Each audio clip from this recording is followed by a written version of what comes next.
utilize it for his own purposes. Trying anyway. to take over the world. Speaking of horrible dictators, That's right. And arenas of death. Yeah. here we are in 2 Kings. Yep. So as a quick recap, we've moved from Elijah to Elisha. Yep. We even noted that the things we're reading, like this is easier to read. There's some fun stories in here. Fun slash death. Yeah, there's some death. They're entertaining. Yeah. Yeah, it maybe keeps you engaged as you read. Like, wait, did he just kill his son? Yeah, did he put it hang his son from a wall so that they Yeah. would win a battle? Yeah. All right. So we pick up in 2 Kings chapter 6, Yep. and it starts off with this guy losing an axe head. First of Yeah. all, these people say to Elisha, "Hey, we want to build you a house, right? We're going to go chop down some trees. You want to come with us?" Sure. Yeah. And they're chopping down some trees, and then an axe head. Oh man, my axe head flew in the Yeah. river. I can't find it. You ever lose anything in a body of water? Yeah, dude, it's almost for sure goner. Yeah. One time I lost my glasses at the beach, and it was in North Carolina, the Outer Banks, So lucky. and so this wave just came over and took my glasses. You could see the bottom. We never found the glass. I mean, they were gone. It's crazy I'm how that freaking works. out. I heard a Yeah. story of somebody was at the beach, and his dad was out there with his phone. He's like, my idiot son brought his phone to the beach and he can't find it. And like the Find My device says his phone is right here. I'm thinking like, no way.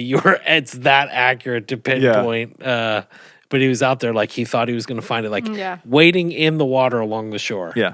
It's like, well, it says it's right around here. I'm like, yes. Did he find it? No. No. It's like you're never finding that. So I Anyway. think like these stories like seem random, and they're not, and you don't have to search like high and low. He's authenticating here. This is a story authenticating that he is the representative of the Creator God, right? That's why there's lots of fire and water, which we've talked about water a lot this year in the podcast. It's chaos for them. And so if someone has control over water, then that's only the God who creates. It can only be Yahweh, which, whenever you get to the New Testament, again with Jesus, who's the greater Elijah, he has power over water. He controls even the water, even the waves obey him. Yeah. And so it's like a little snippet of that.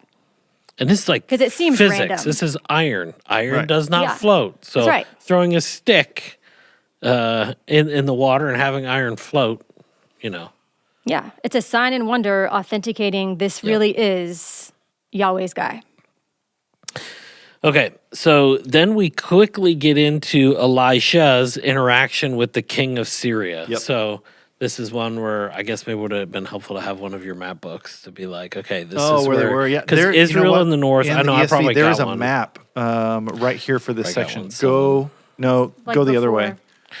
Like to I think the it was right? after. Yeah, I remember seeing it. There you go. Oh yeah, okay, here. Yeah, but it's not as like zoomed out. Okay. But basically, Syria is to the north That's of the northern part of the kingdom, which is Israel. That's right. And they become the Assyrians, just to tell us what's coming, who then conquer the northern kingdom. Yeah. Man. Okay. So why is this section important? Or what not important, but what were some of the highlights for y'all? I mean, because it kind of just reads like what were Yeah. some of the interesting things that happened? So here? the I'm king trying of to think. Syria wants to seize Elisha, sends his army. They surround the city. It's basically a siege, Yeah. right? Everyone is scared and concerned, but Elisha, what does he do? He opens the eyes of The which people guy? Yeah, the in people to 20 see the chariots of fire, and this is not even going to be an issue. Yahweh Like, they're fights. despairing. Yeah. Yeah. They think they're completely surrounded and defeated, and he sees more. Yeah. But again, Yahweh fights. Yep. Yeah. It's like we saw back in Exodus. The people were powerless, but Yahweh delivers. He fights. So then the king musters everybody else back up, and they go. Wait. Yeah, again, I'm you have sorry. it again happen in chapter 7. Yeah. where there's a great Syrian army. They're staged for battle, and the people are worried, where are we going to get our food? Like, Yeah. everything is affected. Yeah, I mean, you have mothers, eating. It's cannibalism. Yep. That's how bad it is. This is desperate situation. And, how does it start? Elisha says, "Hear the word of the Lord, that tomorrow this time a seah of fine flour shall be sold for a shekel, and 2 seahs of barley for a shekel." Basically, he's like, commerce will be restored, and at the rate it was before, or maybe even lower if you go back and look at some of the Immediately. notes. But yeah, it's like, this is happening tomorrow, and nobody can believe it. How? Well, in the night they hear the sounds of chariot, the Syrian army, and so they flee, and they just desert their camp. You see 4 men, 4 lepers Yeah, 4 lepers. that they think are kings, right? Does it? No, the lepers are like, look, if we stay here, we're gonna die. Or if we go, We're gonna die. Let's just Yeah, go yeah. and see if they'll give us shelter. And they show up at this empty camp, and they start like hiding silver. And Yeah. all But they Yeah. think they think these guys are kings of Egypt come against us. Yeah. That's what Oh. they think these lepers are. Oh, I thought they thought that the chariots, the noises that they heard, were this hired army. Yeah. Oh, okay. Those coming. Yeah, it was Yeah. like the mercenaries that have been hired by Israel are going to come take us out. Yeah. Yep. And then everything gets plundered, and that's how. Yeah.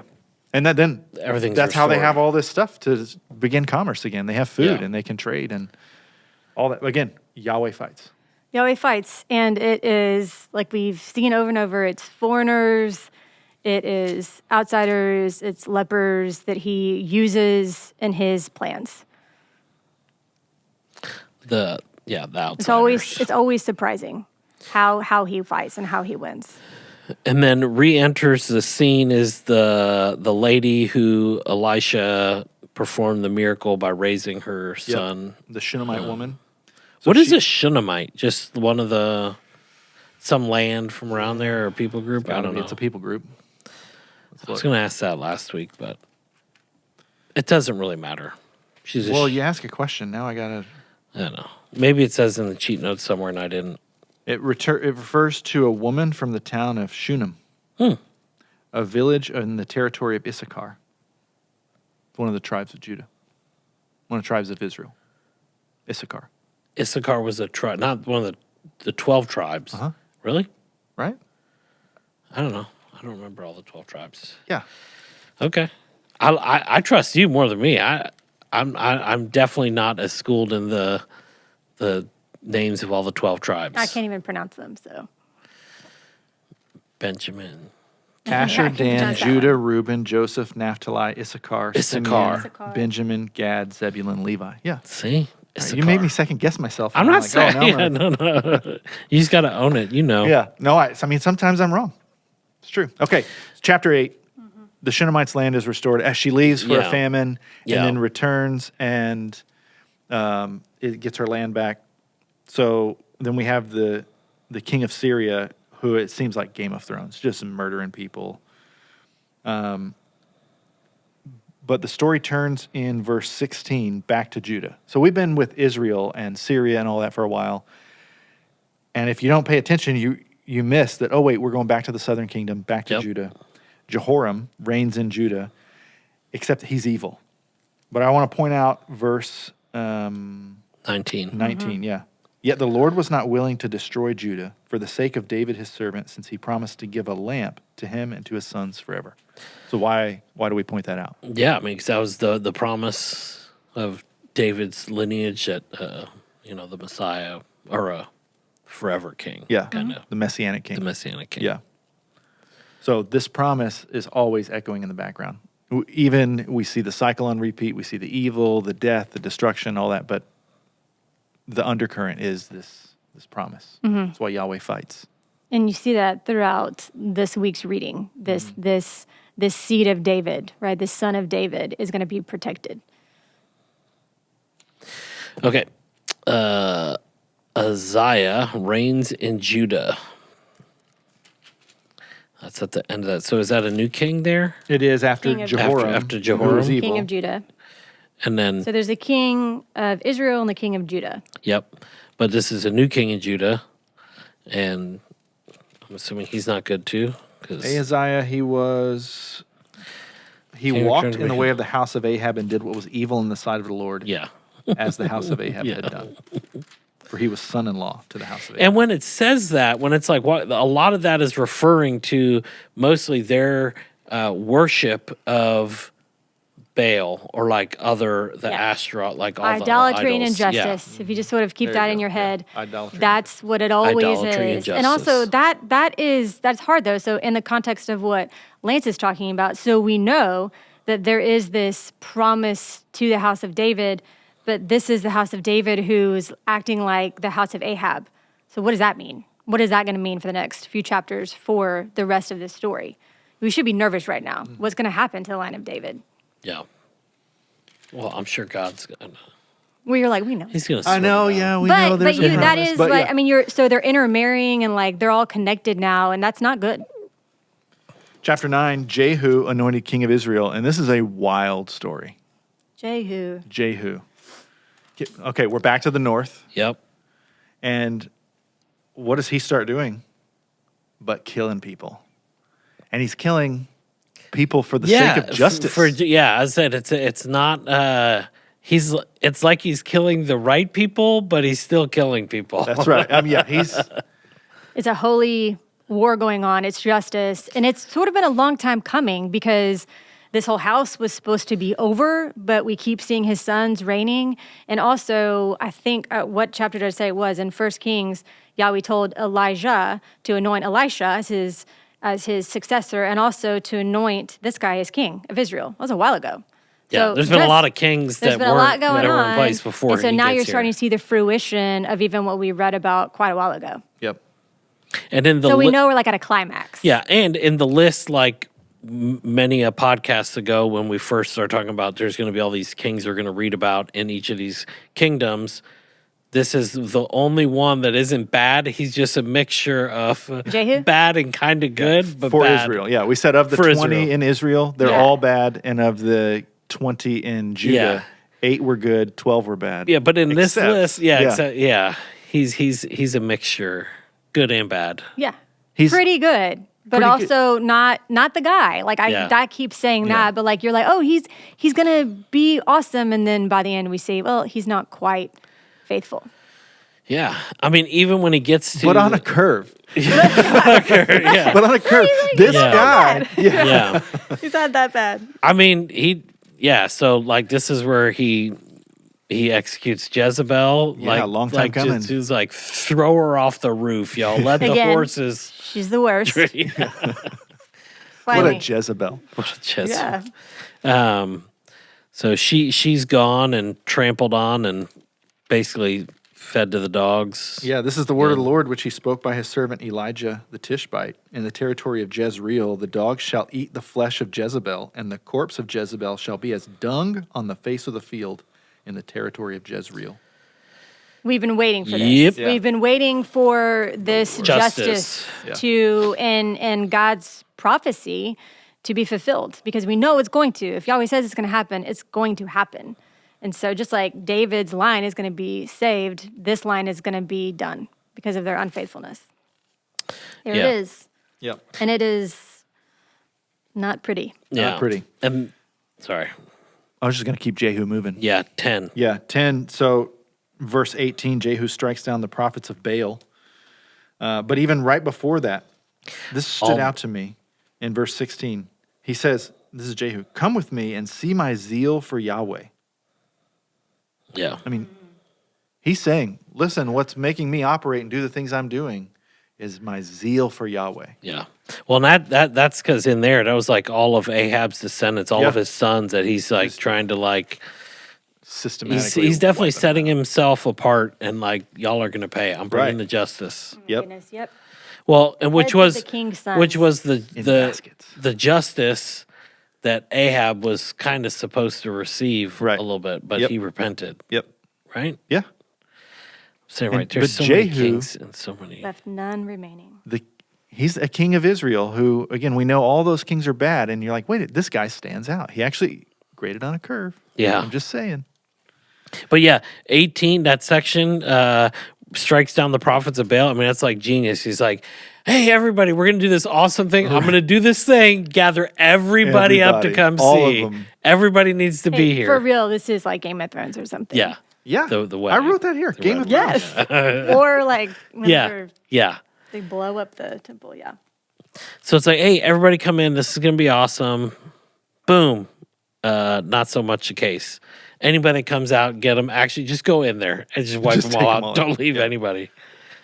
Okay. So, So this story's all going great, but when you get to verse 29 in chapter 10, but Jehu did not turn aside from the sins of Jeroboam, the son of Nebat, which he made Israel to sin. That is, the golden calves that were in Bethel and in Dan. And Yahweh said to Jehu, because you have done well in carrying out what is right in my eyes, and have done to the house of Ahab according to all that was in my heart, your sons of the fourth generation shall sit on the throne of Israel. But Jehu was not careful to walk in the law of Yahweh, the God of Israel, with all his heart. yeah. That's an interesting promise. I'm gonna Fourth generation. make sure 4 generations of your line have Well, success. and then finish that It's not last an sentence. eternal promise, but Right. it is you've been faithful. yeah, Yeah, the last sentence there is he did not turn from the sins of Jeroboam, which he made Israel to sin. Yeah. Which is, it's like he succumbed to some of the idol worship stuff too. yep. Yes. The golden calves. The goal with the golden calves. Yeah. Yep. Yeah, so he got rid of Baal worship, but the golden calves remain. And so we know that that is the sin, the idolatry. The idolatry is still not gone. Yeah. Somehow mixed in with zeal for Yahweh, though. Yeah. Right. What a story. What a story. And, you know, he also, not only does he have this promise for 4 generations, but also it's not like, and your line's going to be cut off. Right. All your sons are going to die. He's sort of like good, but not With an asterisk. with an asterisk. Yeah, he's like not the guy, Yeah. which is okay. So we get back down to There's one Judah. seed. Yeah. Now 11. Athaliah reigns in Judah, and so our attention turns back to the south, and feels like because of the way our reading leaves off, like there's a little bit of hope maybe Yeah. because you have Joash and Jehoash, and they restore worship and the functions of the temple, and then Jehoash even in Judah restores the temple itself. They raise all these funds, Yeah. and they start the work And pay people Yeah, pay and- people to do the work and restore the temple because it's in disrepair. Where are you right now? That was 12. In 12, Oh, yeah. But Okay, in sorry. 11, In 11, Sorry. Joash yeah. is anointed king in Judah. Oh, no, that's 12. Yeah. Well, and just again, this like echo of like looking back at Moses, looking forward to Jesus. There's this all the family is killed, right? All the royal family, but there's one son of David, which like that's what we care about. Yeah. Who's the son of David? That they hid who's him. going to restore the kingdom? Who's going to be the one who reigns forever? Who's this has to be the Messiah? This one baby is kept safe In the by temple, by this yeah. woman in the temple. And so that happens with Moses in the river, and it happens with Jesus later. And so it's just important part of the story. And then, yeah, And I then mean, dude, there are so many J names in this week's You're right. reading and last week. Oh my gosh. Jehu, Joash, Jehoash. It's like if it's not like Jaden, Jezebel, Jaden, Jeroboam. Caden. If it was Wow, now. oh gosh. There's a family across the street from us. They're all J names. Family of 5. Really? Yeah. Sorry. Well, it's like squirrel. Sorry. This is another bad queen, by the way. She's not Jezebel, but she's pretty bad. Oh, back. And 11, sorry. Yes. She just. we just jumped right over her I because we know. already talked about the worst. Yeah, she's not the but she's, Yeah. she tries to kill the entire line of David. Yeah. And one is rescued, but she reigns for a while. I Yeah. mean, until she's finally put to death. Doesn't she hear the sound of the trumpets when they've announced the new king and she comes Yeah. running in? It's like, wait, what's going Yeah, on? yeah. Standing by the pillar according to the custom, and the captains and the trumpeters beside the king and all the people in the land rejoicing and blowing trumpets. And Athaliah, or Athaliah, however you say her name, Long live the king. tore her clothes and cried, treason, treason. Mm-hmm. Yeah. And like, you're done. Yep. And she was done. Jehoiada. That's how you Yeah, say again, it? that trumpet, long live the king. Just thinking about what that means when Jesus returns. Trumpet sounding, long live the king. Yeah. So this leaves us again in the middle of 2 Kings, where, yeah, I mean, we still have a lot more kings to go. We do. some good and some bad. yeah. Like I think I said this before. At this point in You a just got reading drudge plan, through. You just gotta get through it. Get through it. Yeah. Because Jesus is coming. I promise. Yeah. We'll be there soon, and it's going to be worth it. It helps us to make sense of the rest of Scripture, of even references like we've been talking about that Jesus makes, like what they're thinking about with their past, what exile meant, what Exodus meant, and also the fullness of what Jesus brings when he comes. Yeah. It's worth understanding. Yeah.